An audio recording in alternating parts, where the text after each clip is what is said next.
Hey, what's up YouTube? Scabadger here, and we are back on day 17 of our 22-player Clash of Nations beta tournament series. So as we can see, we are in first place, and we are extending our lead.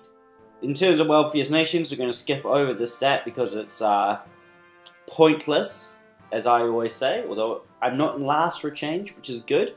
Anyway, so where we're at the moment is we're having some issues. Now, the issues being Yugoslavia and Egypt, as well as Algeria, but Algeria is less of a problem. That's more Sweden's problem at the moment.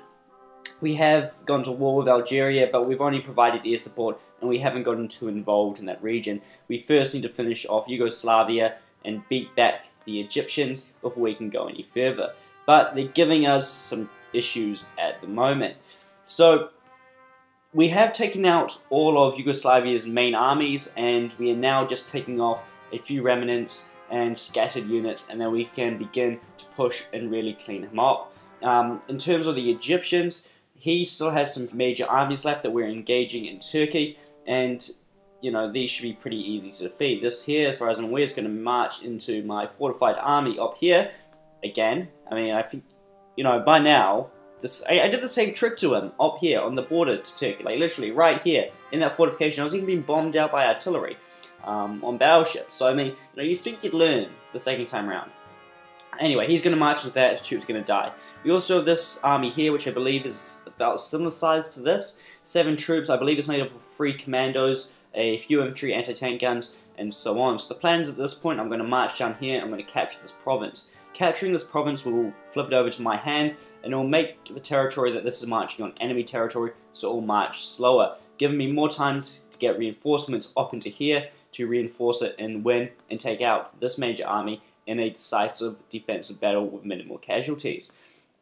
Now we also have to come over to here. We also have, I guess, one major army left here. He has split it up since he captured the capital of Romania, and we did lose a significant amount of troops there, 5 troops there to be exact, but we're now starting to push back.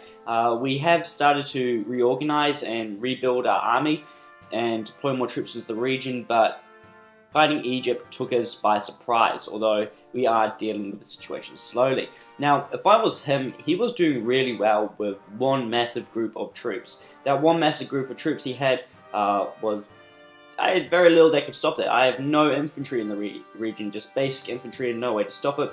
But luckily he separated it up into smaller, undefended components that I can just kill with my air force. So that works really well for me. Now we have lost some territory, but I mean, we could have attempted to hold on to it, but we would have lost a lot of troops in doing so. And considering how much food we have, we can't afford to be losing any more troops. We'll get to how our food situation has gone so dire in a second and what I plan to do about it, but in the meantime we'll also just come up here and we can see that we are slowly marching forwards against Yugoslavia, and I don't know why this troop hasn't captured this province. I don't know, it doesn't matter anyway, I'm going to kill it, but you know, I'd be a little annoyed if I was Yugoslavia. So my artillery's moving up, it should nearly be in range to fire if we check that out. 12 minutes left, so it'll fire before that gets there and severely weaken that anti-air piece. I'll still march the infantry into it, just to get this over with faster, because the artillery is not going to finish it.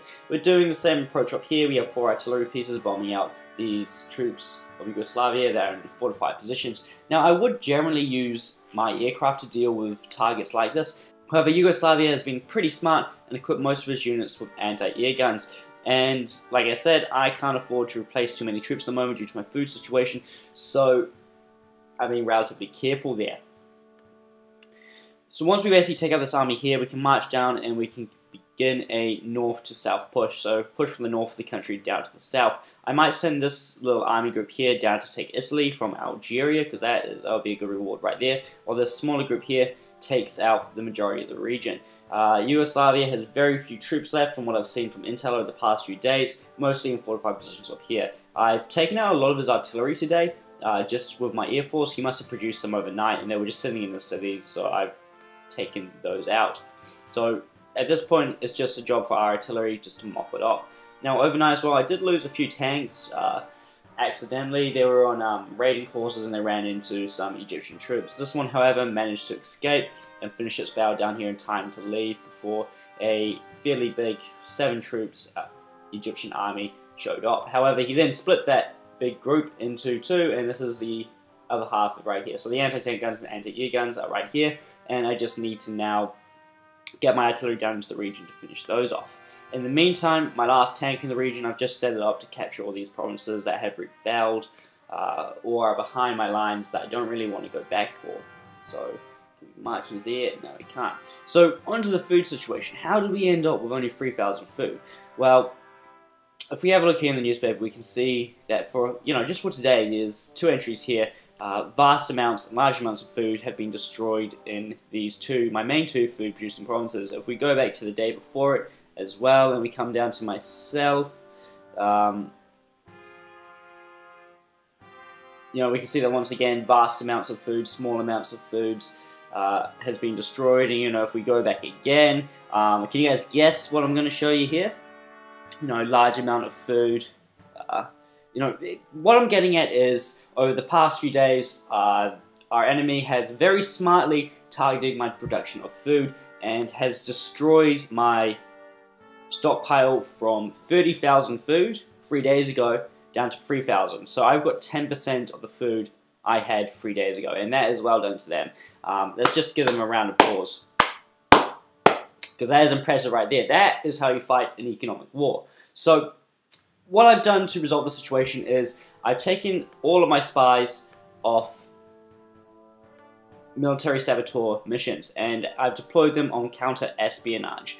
And what this has meant for today is we have been able to capture a large majority of enemy spies. So as we can see here, captured 5 spies in that province. So in our capital, we also captured 5 spies in the city up here. And we also caught a spy from an unknown nation down here as well. And we also managed to get a few to turn over to us. Now spies only change sides when they aren't being paid, so that's a good sign. So hopefully, considering we've taken 11 spies out of the fight today, our enemies will not be able to replace that many spies. And I think we may have just pulled it off in time, because if I had taken those losses for another day, we'd be in a very horrible situation with food. So, how am I going to remedy the situation? Well, I mean, thank God I had a stockpile of 30,000 food, or I'd be in a really bad position right now with no food. For one, I am going to leave barracks running. At this point in time, they can keep destroying my food, but as long as I've got a positive production, it won't have any negative impacts. It will, however, inhibit my ability to produce troops. And I feel that at the moment, if we have a look at the troops I'm producing, I do have plenty of troops under construction and enough troops to continue the fight. We do have the biggest army in the game, and although we are down, we had 110 troops at the end of yesterday, and we're down to 104. We are still in a very strong position. So I'm not too concerned at this point. We still have the troops we need to fight our wars and to win and to, effectively crush our enemies. Considering yesterday, Sweden and I managed to take out the majority of the Algerian forces in the European theatre, we're now in a pretty good position. We just need to defend against Spain in case he decides to do something, while also just making sure Algeria doesn't send any more troops up. Now that is unlikely, considering Morocco came out of nowhere. I could have swore he was inactive a few days ago and just blindsided Algeria. Now that was the work of Sweden right there, so thank you Sweden for that one. So Algeria is not going to be too much of an issue as he fights back for control of his core. Now I'm going to be honest, I don't know why on earth Algeria let this occur, because as far as I'm aware, Morocco has been pretty inactive basically since the start of the game. I would have gone in there pretty much straight away and just taken over all that land. I don't know. I would never have let that happen. So it's interesting. Anyway, we can see that that group of 7 I was talking about earlier is now in our sights. So yep, that's what we're going up against. We're going to be on the plains as well. So I might temporarily pull these tanks back, and they will give us a massive advantage over the Egyptian troops. Tanks on plains, absolutely smash it. So I'll still have that go up there and capture that, but I'll have it route back there and regroup with the troops. That way we will have some tanks and considering they get 50% on planes, they're going to deal some major damage.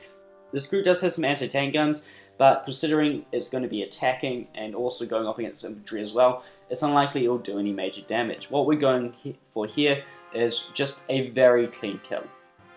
The only redeeming quality that army there does have is the fact it has commandos, which are better on attack. However, considering I have my own commandos, more than him to be exact, I have 3 commandos to his 2, so we should be all good there. And also have, I believe, a very similar amount of infantry. More anti-tank guns. There is no tanks in this stack, but at the end of the day, the anti-tank guns will absorb some damage and do a little bit of damage in return. But the major difference here is going to be our armor. So now that we know what we're up against, we can do that there. So we will also send that down to there and have it then come down to here. Now I'm not going to march into Egyptian territory just yet. I want to clear out Turkey and get Turkey under our control, and then head on down. I don't want to leave all this territory just sitting there, because as we can see, my provinces are not happy at all with the amount of war going on around them, so I need to do something about that. At the moment though, this is also a perfect place to stop and defend, so I did start the construction of this fortification early, because I saw that this is a major choke point right here. If Egypt wanted to send troops up, he's either going to have to land them up here by sea, which is risky and will take time, or he'll send them up by land. And as I predicted, and I predicted correctly, he's sending them up by land, and he's already marching into this choke point. So good thing 12 hours ago, I started this fortification. So good work me, good hindsight there. We've also got some artillery coming down to help out and assist, but I doubt that will get there in time. The main battle will be over before it's of any use. We also have a railroad gun up here that's slowly chipping away at these ships. Now I did use the 3 submarines I had in the region to attack these, and managed to destroy one of the battleships and the destroyer that was accompanying it. So that was a pretty good blow right there. As we all know from previous games, battleships are not cheap.